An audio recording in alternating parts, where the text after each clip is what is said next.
Antes de iniciar este breve recorrido por un momento clave de la historia cultural de Centroamérica, como ya mencionó Jesús, yo quisiera dar las gracias y extender mi agradecimiento a las personas que han hecho posible que yo esté hoy aquí hablando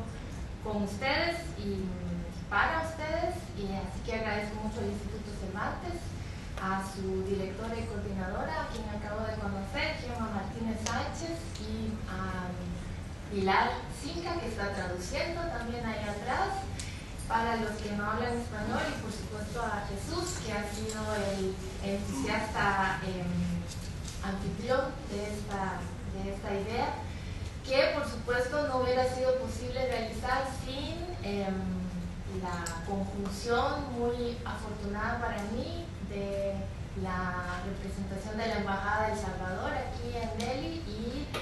quien me ha invitado a estar aquí en la Universidad de Delhi, la profesora Viva Mauria. Entre Vladimiro Villalta y Viva Mauria, ellos han ideado esta conferencia y me alegro mucho de poder compartirla además con muchos de los estudiantes con quienes estuve trabajando este mes que estuve dando clases en la Universidad de Delhi. Así que muchas gracias a todos por estar aquí. Voy a empezar entonces con la lectura de esta breve conferencia y al final podremos entrar en algunas preguntas y profundizar algunos temas que a ustedes les interesen. Como sabemos, la fase de la globalización acelerada que vivimos desde finales del siglo XX ha traído consigo no solamente profundos cambios en la geopolítica global y en los intercambios entre las economías y los bienes simbólicos del norte y del sur, entre Occidente y Oriente, sino que ha transformado en gran parte el vocabulario con que nos referimos a los nuevos y no tan nuevos actores en este mundo interconectado y comunicado como nunca antes en su historia. El término del sur global ha venido de cierta manera a reemplazar lo que el lenguaje político y económico designó durante mucho tiempo como el tercer mundo, con la significativa diferencia de que la idea del sur global también se ha convertido en una posibilidad de asumir un lugar propio de enunciación para los países que lo componen, sea en América Latina, en África o en Asia. Este sur global no es de ninguna manera homogéneo, es plural, diverso y muy complejo, y hasta cierto punto podríamos decir que cuenta con sus propios centros y periferias. La región centroamericana, ese istmo que se extiende desde Guatemala hasta Panamá y que el poeta nicaragüense José Coronel Urtecho llamó el Estrecho Dudoso y que Pablo Neruda bautizó como la dolorosa cintura de América, permanece aún en los márgenes del mapa, de este nuevo mapa global, incluso también dentro de esa idea del sur global. Luego de la gran atención internacional que mereció Centroamérica en el contexto de sus guerras civiles y la revolución sandinista en la década de 1970 y 1980, a la que se unió un movimiento de solidaridad también internacional que se volcó por completo, especialmente sobre los países de Guatemala, El Salvador y Nicaragua, la región pasó en la década siguiente, la década de 1990, rápidamente al olvido de los grandes intereses políticos, económicos e incluso académicos, que se habían volcado sobre ella las décadas anteriores. En ese mismo contexto, tanto el discurso político como el académico pasaron a llamar a la década de los años 80 la década perdida de América Latina, haciendo sobre todo referencia a las profundas crisis económicas que marcaron al subcontinente. Muchos intelectuales y académicos hablaron también de la década perdida para Centroamérica, en alusión a la herencia de los conflictos armados y al paisaje de destrucción, de miseria y de división interna que dominaba en el momento en que se iniciaron las negociaciones de los acuerdos de paz que finalmente se firmarían en el 92 en El Salvador y en el 96 en Guatemala. Aunque las conversaciones de las negociaciones de paz ya se habían iniciado, como muchos sabrán, en la década de los años 80. El analista guatemalteco Alberto Torres Rivas resumía la situación hacia el año de 1987 con las siguientes palabras: Y aquí hago un paréntesis, el año de 1987 es muy significativo porque se le otorga el Nobel de la Paz al presidente costarricense Óscar Arias Sánchez precisamente por su participación en todas estas negociaciones para pacificar la región, como se dijo. Cito a Adelberto Torres Rivas: la crisis política que vive la región en su conjunto, vivida como una ruptura que afecta finalmente las posibilidades de reproducción social que constituyen la normalidad del poder y de la economía, es la expresión unificada de dos procesos críticos. Uno, la vieja crisis oligárquica, no resuelta por la vía de la plena renovación burguesa, y otro, una crisis del orden capitalista en general, producto de las formas de la lucha de la participación popular y con ellas la respectiva respuesta estatal. Fin de la cita. Así que Adelberto Torres Rivas en ese momento condensa con estas breves palabras esa crisis a la cual se estaba enfrentando todavía en ese momento Centroamérica. Sin embargo, lo que muchas de estas miradas, como la de Torres Rivas y muchos otros políticos y analistas, tenían sobre la región, adolecieron desde mi punto de vista, de no haber sido capaces de ver ni de escuchar la emergencia de toda una corriente de pensamiento y de producciones artísticas y culturales que se dio a la tarea de iniciar en aquellos mismos años un debate sobre el pasado de la guerra para visualizar los futuros escenarios de la región, partiendo en este caso de la pluralidad de identidades y de las colectividades que en estos diferentes países y regiones convivían. Este momento clave que se desarrolla con gran fuerza a lo largo de la década de 1990, sobre todo en El Salvador y Guatemala, y hasta cierto punto también en Costa Rica, es lo que ha sido nombrado, a falta de una mejor designación, probablemente como la posguerra centroamericana. Desde estos tres países, comunicados entre sí a través de una amplia red de intelectuales, escritores, artistas y gestores culturales, entre los que podemos destacar al nicaragüense Sergio Ramírez, a los salvadoreños Mario Argueta, a Miguel Hueso Mixco, Horacio Castellanos Moya, al guatemalteco Rafael Cuevas Molina, al también guatemalteco Arturo Arias y a la costarricense Virginia Pérez Ratón, por solamente mencionar algunos, surgieron diversas iniciativas que postularon que la cultura, las producciones culturales, iban a ocupar un lugar central en los procesos de redefinición de las identidades y de los imaginarios centroamericanos en el periodo de las transiciones democráticas. La amplitud de los conflictos armados y sus efectos en todo el istmo produjeron asimismo una toma de conciencia del concepto de la región, de ese espacio territorial,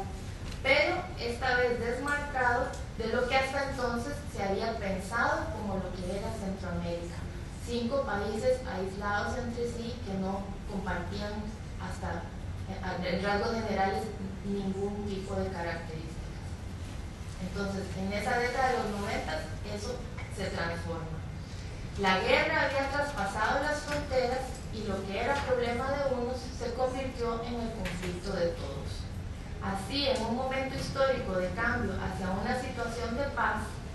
las prácticas culturales y artísticas asumieron un papel sumamente activo en la reconstrucción de los imaginarios nacionales y esta vez también regionales. Muchos exiliados regresaron, generaciones completas crecimos entre 2 o más países de la región, las nuevas comunidades centroamericanas en Estados Unidos se hicieron cada vez más visibles en los contextos nacionales y las redes de comunicación entre los actores culturales decidieron funcionar horizontalmente a través del istmo. Tal vez un breve ejemplo para ilustrar esta transformación o esta comunicación entre los diferentes países es la editorial universitaria centroamericana, que funcionaba como una red entre muchos de esos intelectuales, Sergio Ramírez, Mario Argueta y muchos más, publicando en los diferentes países las obras de los autores centroamericanos y haciendo accesible estos libros a todas estas comunidades, a todos estos lectores que había en la región. Un digamos, un trabajo pionero que hasta el día de hoy todavía no ha sido superado. Pero sabemos que una de las cosas más difíciles en este momento en Centroamérica es el acceso a los libros, ¿verdad? Dónde conseguirlos, cómo tener la posibilidad de leer lo que se escribe en los demás países. Bien, continúo. Sin embargo, en este nuevo momento, el de la posguerra, no se originó en políticas y apoyos gubernamentales, es decir, esa posguerra pensada desde la cultura, como parecía anunciarse de alguna forma en los acuerdos de paz, sino que fue impulsado por iniciativas independientes, en la mayoría de los casos apoyadas por diversas ONGs y entes de cooperación. Y aquí quisiera mencionar a dos de los más importantes entes de cooperación que resultarían claves para el desarrollo de un sinnúmero de proyectos en toda Centroamérica.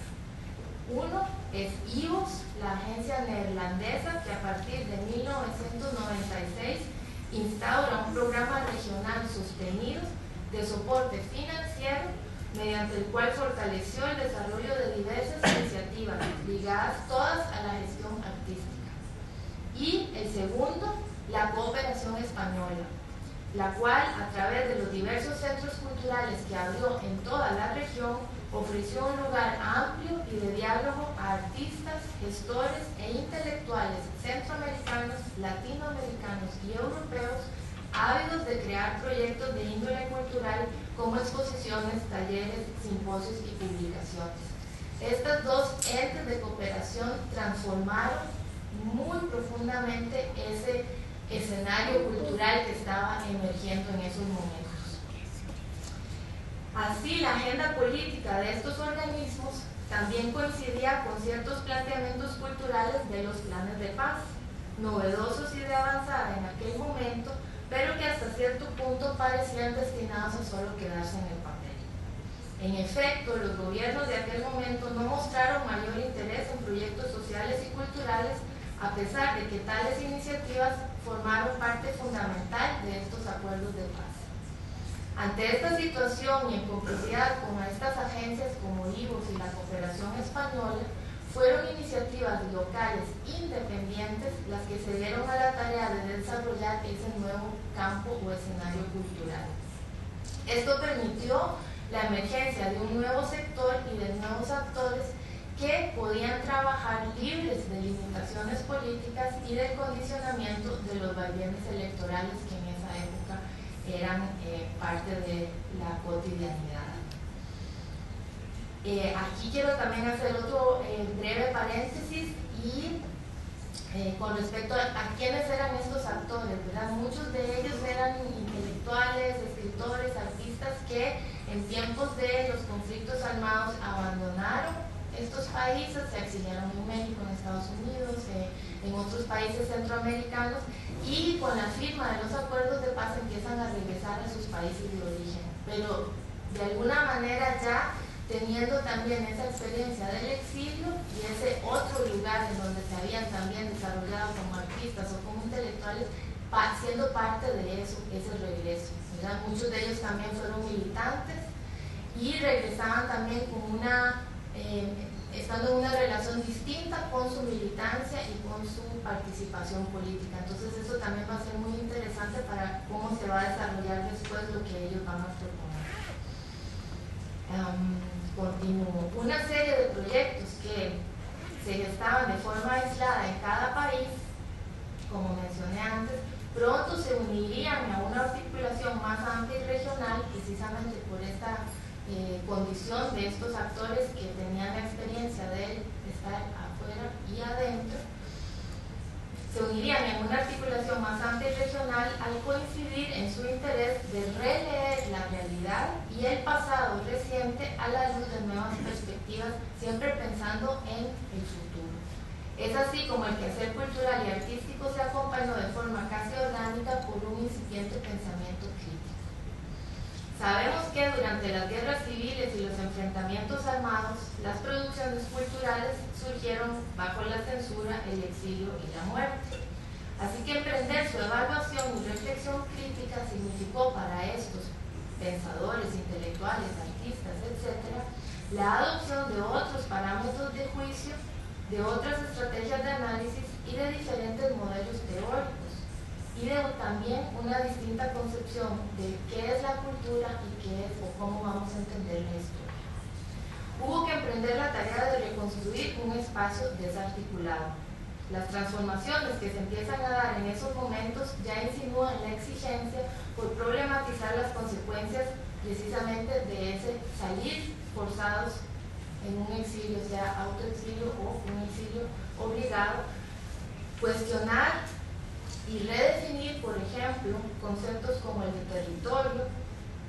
que ya no era el único fundamento de lo que se pensaba era la comunidad sociocultural. Uno de los fenómenos decisivos de aquel momento lo constituyeron, por supuesto, los flujos migratorios, sus consecuentes procesos de desterritorialización y la redistribución de los espacios reales y simbólicos que inevitablemente plantearon cuestiones relativas a las identidades, pero también a la ciudadanía, ¿verdad? ¿Qué tipo de ciudadanía íbamos a tener en ese momento? ¿O cómo íbamos a ejercer esa idea de ciudadano? Pero también, por ejemplo, la idea de familia se vio transformada, pues en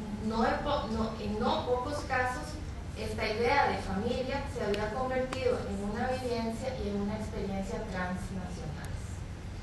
Para este pensamiento crítico emergente, la posguerra centroamericana fue comprendida entonces como una transición, marcada por los intentos de consolidar,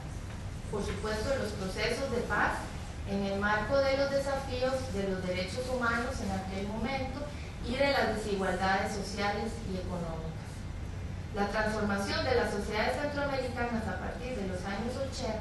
y con particular fuerza en la década de 1990 se manifestó en otros niveles. Por ejemplo, en la desintegración interna con el surgimiento de los nacionalismos étnicos en Guatemala y en Nicaragua y, de nuevo, las migraciones transnacionales que también afectaron a estos, digamos, lugares periféricos de las naciones centroamericanas. Estos eran entonces los nuevos escenarios de la llamada posguerra centroamericana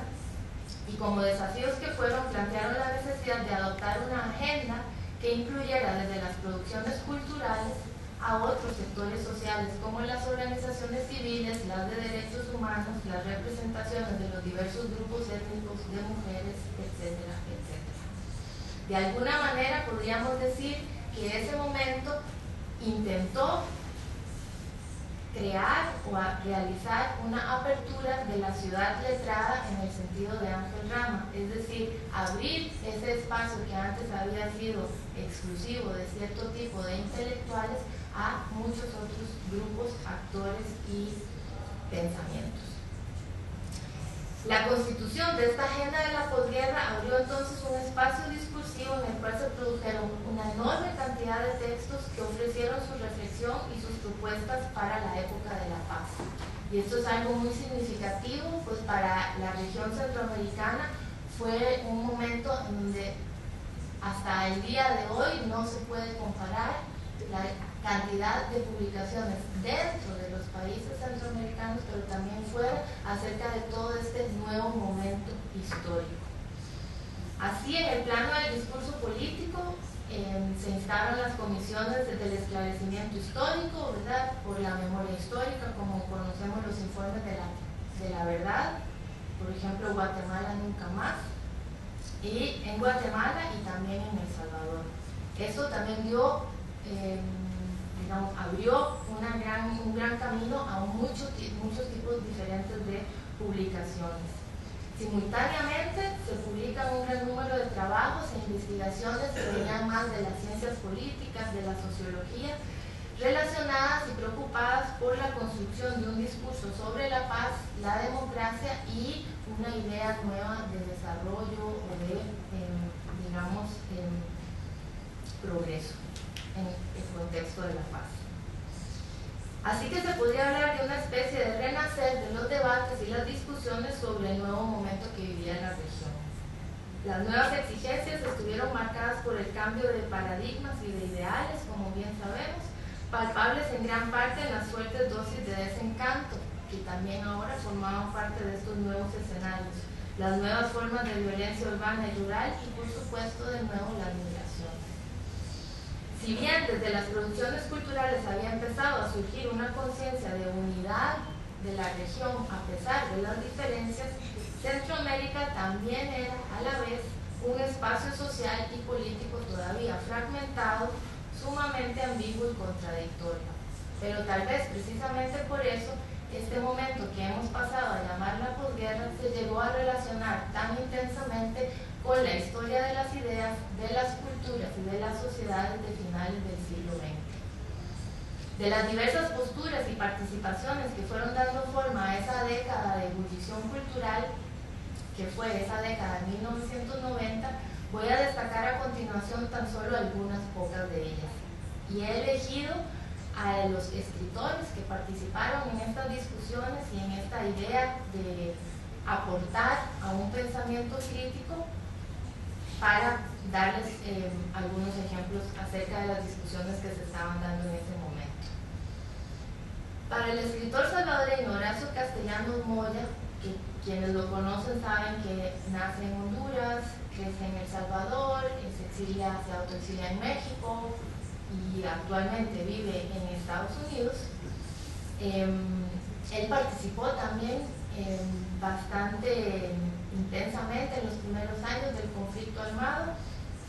y cuando se firma la paz, él regresa a El Salvador y participa de muchas iniciativas, entre las cuales estaban fundar un periódico crítico, un semanario que se llamó Tendencias. Posteriormente él publica unos breves ensayos, es columnista, digamos, de este semanario, y las reúne en un libro, y de ahí saco ahora algunas citas para mostrarles un poco cuál era el tono de la discusión. Entonces, para Castellanos Moya, el esfuerzo de la posguerra significaba un renacimiento de la cultura, un periodo de amplia difusión del arte y la literatura que tenía que ser conjunto, plural y sostenido. Así entonces, en 1993, apenas un año después de la firma de la paz en El Salvador, se pregunta constantemente en sus textos por el lugar que va a ocupar la literatura en la nueva etapa histórica que vive El Salvador particularmente, pero siempre está también pensando en el resto de la región. ¿Qué hacer? ¿Cómo escribir ahora que había llegado el fin de la guerra? Las respuestas que plantea son más bien desafíos que ubica en un doble sentido. Para él, la literatura de la posguerra debía inventar el rostro del otro salvadoreño, aquel que ya no era ni guerrillero ni soldado, y debía simultáneamente continuar con la necesidad de preservar la memoria, de recordar a la nación que no debía olvidar toda la catástrofe que había pasado. Entonces, para Castellanos Moya había que embarcarse en una especie de refundación del país para, al estar al final de una guerra civil, iniciar un proceso de transición que incluyera esta, digamos, gran parte del pensamiento que es la literatura.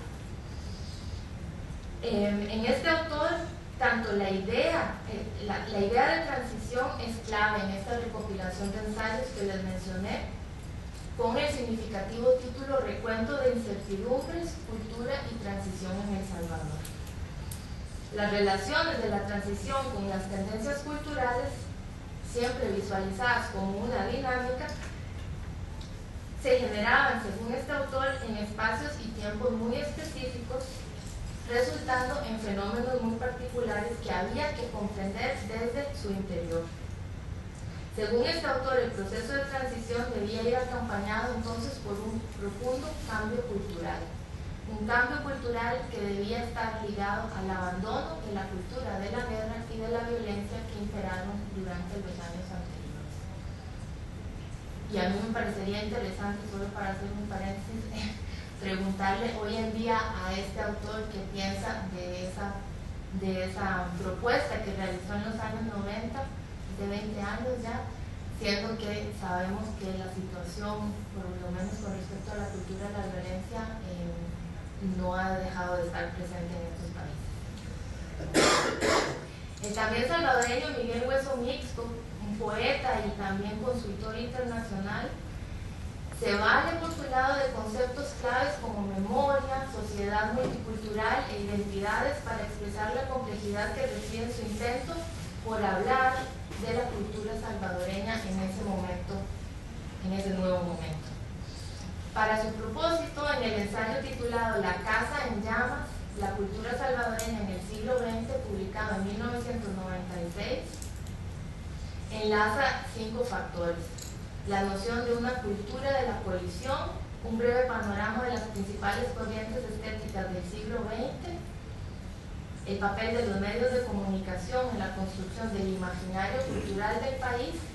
los movimientos migratorios salvadoreños y la llamada cultura de la paz, que en ese momento se pensaba iba a instaurarse, digamos, como una nueva modalidad en el país y en la región.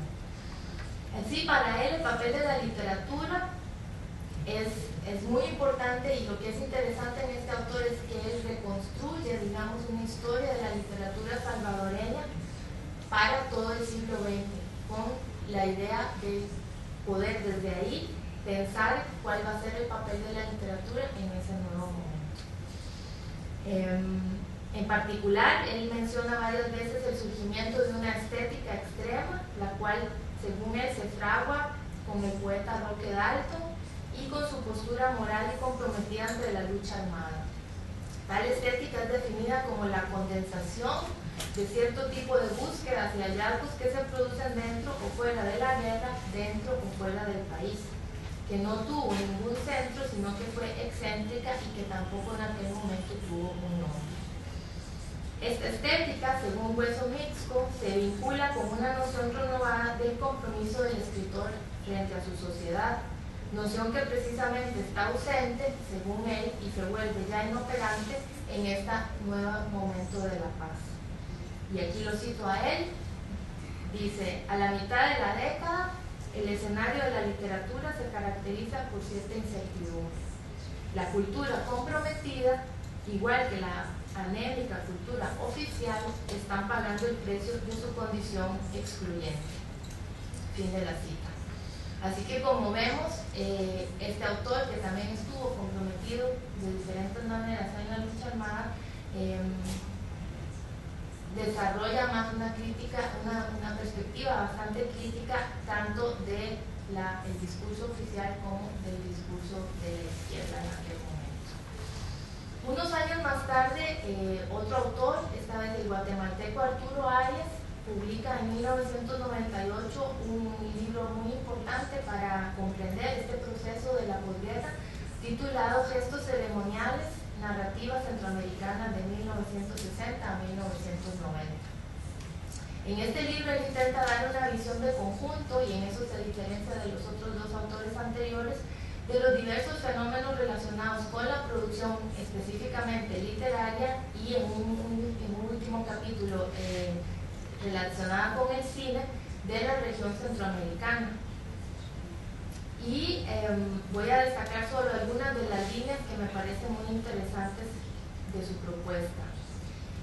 Él regresa también a ese momento del fin de la guerra y de los acuerdos de paz, y habla de que hay una transformación definitiva del panorama de las letras, ¿verdad? ¿Qué se está escribiendo, cómo se está escribiendo en la región en ese momento?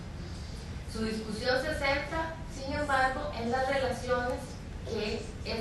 el espacio académico metropolitano, especialmente el estadounidense, y los sujetos periféricos, es decir, estos autores, nuevos autores centroamericanos, tenían o establecieron, ¿verdad? Y es interesante también hacer notar que Arturo Arias es guatemalteco, pero tiene ya muchos años de formar parte de esta academia norteamericana. En esta propuesta, él le interesa visibilizar el proceso de cuestionamiento del sistema epistemológico, según él, que primaba anteriormente los sistemas de conocimiento y la escritura que resultaría desviante. Una de sus conclusiones se dirige a alentar la producción crítica de la región con el fin de contribuir a visibilizar cuáles son todas estas literaturas de la región. Los planteamientos de Arias acerca de las escrituras centroamericanas en la última década del siglo XX pueden dividirse en 2 amplios espacios. Por un lado, este crítico, el escritor y crítico también, profesor universitario, sostiene que existe en la actualidad, es decir, en esos años 90, una crisis en la representatividad centroamericana. Por otro lado, presenta la emergencia significativa de llamadas nuevas literaturas y de otras formas de los géneros literarios en la literatura más reciente. Por ejemplo, habla de cómo la poesía es desplazada por la ficción, y en especial por la novela, un cambio también muy significativo de esos años. Entonces, a lo largo de todo su libro, él está trazando, también de alguna manera reescribiendo o escribiendo esa historia literaria que no existía como tal, y hablando acerca de una textualidad centroamericana. Y esto es algo muy interesante porque fue uno de los primeros autores que tuvo una percepción, ¿verdad?, una concepción de que podíamos hablar de literatura centroamericana y ya no solo de las literaturas nacionales de los diferentes países. Y eso es importante porque tiene, digamos, un origen anterior. Él no es el primero, pero sí fue muy importante en su momento, y este origen, que podríamos llamar origen más reciente de esa idea de que hay una literatura o unas literaturas centroamericanas, está ya en Sergio Ramírez en los años 70, en un ensayo que él publicó en 1973 llamado Balcanes y Volcanes. Y este es como el primer momento, ¿verdad?, en donde ya se empezaba a pensar, bueno, podemos hablar también de una literatura o de unas literaturas centroamericanas. Bueno, volviendo a Arturo Arias y su panorama de la textualidad centroamericana, él hace una especie de división, digamos, en donde destaca lo que él llama una literatura de la resistencia, en donde incluye, por supuesto, las narraciones testimoniales que conocemos bastante. Luego habla de proyectos contrahegemónicos que tienen o que tienden a la afirmación étnica, y habla en ese libro presenta diferentes proyectos de las comunidades mayas, como por ejemplo el teatro callejero que estas comunidades empezaron a realizar muy concentradamente como una forma de abordar los procesos traumáticos que habían vivido durante los 36 años de guerra, y eso además en sus lenguas maternas, no en español. Otra tendencia que él destaca serían las reflexiones sobre el proyecto revolucionario, reflexiones críticas sobre el proyecto revolucionario desde ese momento actual de la posguerra, la incursión, como dije antes, de otros géneros literarios y ya no la dominancia de la poesía como fue durante mucho tiempo, o del testimonio, y el nuevo gran campo de producción cultural que sería el cine, ¿verdad?, que ya a finales de los años 90, pero ahora con muchísima más fuerza, es uno de los campos más vitales, más dinámicos que tiene la región, y también siempre pensado desde esta idea de que todos estos países están interconectados, se hacen proyectos conjuntos, existen fondos para los diferentes proyectos en común, etc. Unos años más tarde se publica en 1999 el libro La tormenta entre las manos, ensayos polémicos sobre literatura salvadoreña, del salvadoreño Rafael Lara Martínez, quien en su apéndice en este libro dedica varias páginas a discutir lo que describe como una nueva mímesis literaria en El Salvador. Un proceso que según él está profundamente ligado al paso de una práctica escritural que fue el testimonio a otras prácticas escriturales. Y ese es este movimiento también de ya no escribir solamente en esa clave, digamos, del testimonio, sino incluir muchísimo más la ficción. Y voy a leer una cita un poco más larga de él, que dice: aunque Centroamérica y particularmente El Salvador ha sido juzgada como una región en la cual predomina la poesía de protesta y el testimonio, la posguerra, y en particular el año de 1996, parece haber desmentido toda previsión de estos estudiosos. Y aquí se está refiriendo bastante claramente a estos estudiosos norteamericanos. En efecto, dice Lara Martínez, en ese año de 1996 se publicaron al menos 6 novelas que no tenían ninguna relación inmediata con lo político. A saber, y aquí él menciona Baile con serpientes de Horacio Castellanos Moya, El libro de los desvaríos de Carlos Castro, Lujuria tropical de Alfonso Quijano Díaz, Tierra de Ricardo Lindo, Bajo el cielo del Istmo de Armando Molina y Amor de Jade de Walter Raudales. Fin de la cita. Entonces es muy interesante cómo este pensamiento de estos autores, intelectuales, académicos, está también pensando, ¿verdad?, cuáles son esos otros cambios en la materialidad, en la forma en que se producía algún tipo de texto cultural en ese tiempo de la posguerra. Estas publicaciones sellan entonces para Lara Martínez el espacio de una narrativa salvadoreña, ¿verdad? Dejan atrás un cierto tipo de ideas de narrativa salvadoreña que dominaba, y por otro lado, dice él, estas son sus palabras, lo cito: la novela de la posguerra ha abierto un nuevo espacio poético, crítico, aún no reconocido en los Estados Unidos. Entonces es también muy interesante cómo él estaba planteando su discusión también acerca de quienes decían qué sobre esta literatura.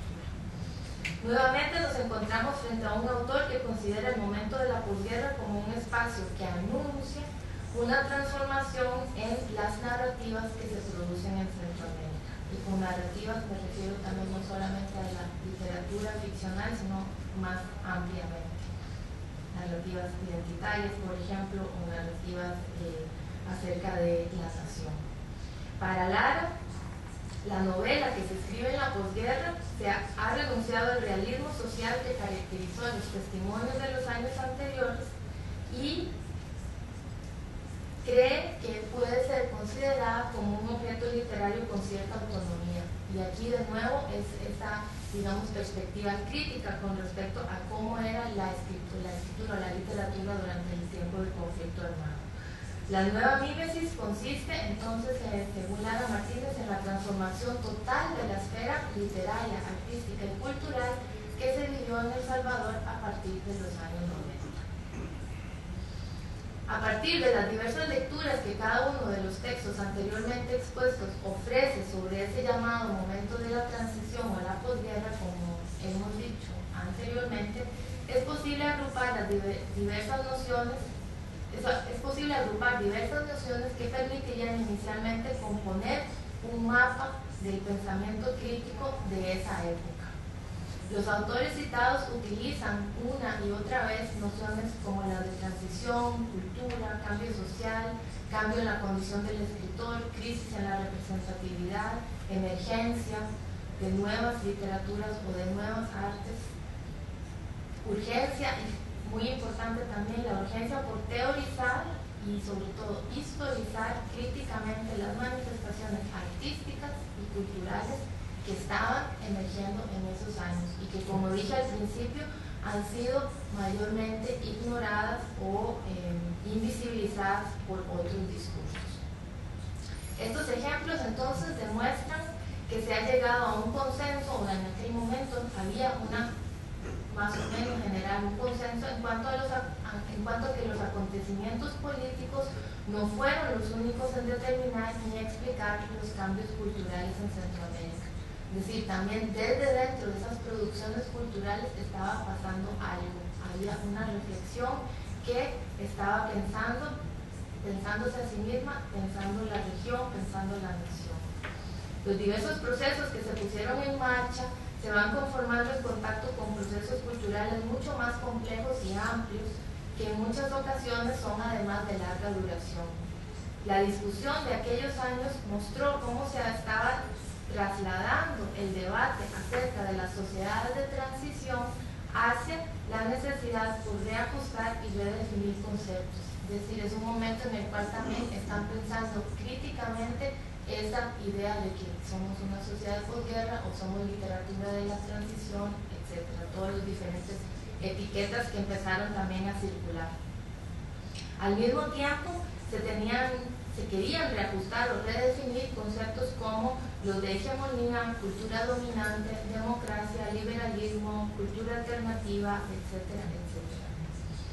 Todas estas ideas o todos estos conceptos se convirtieron en provocaciones para un posible pensamiento crítico que emergía con gran curiosidad por encontrar formas capaces de integrar los procesos de desarticulación y de reorganización de varias culturas nacionales conviviendo en este espacio y nuevamente de una posible cultura regional después de los conflictos armados. Muchas de estas acciones, reiteradas desde varios ángulos del istmo, lograron que el conocimiento de y sobre Centroamérica empezara a calar más allá de sus fronteras. Un área de creación, Centroamérica, que ciertamente es diferente, que funciona de otra manera, pero que es tan válida como cualquier otra. En realidad, uno de los aspectos más relevantes de ese momento, según mi opinión, ha sido el cambio en la autopercepción que estos actores culturales iniciaron, así como también que los centroamericanos, a través de este acto o de este cambio de autopercepción, finalmente se plantearon a sí mismos como miembros activos de una sociedad global y globalizada y ya no como un tercer mundo de bananeras y canales de Panamá. La década de los 90 no logró transformar las sociedades de posguerra, pero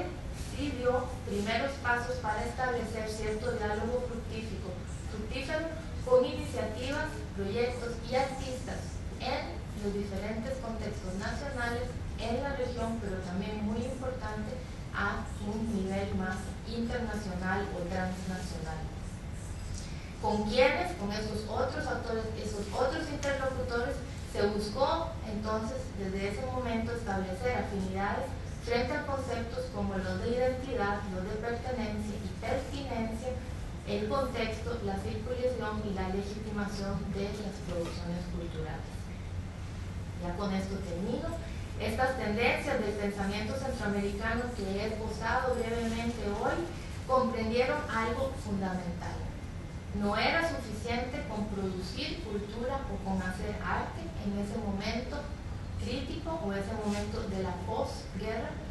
sino que era también necesario crear las condiciones para que dichas producciones se inscribieran adecuadamente en la trama social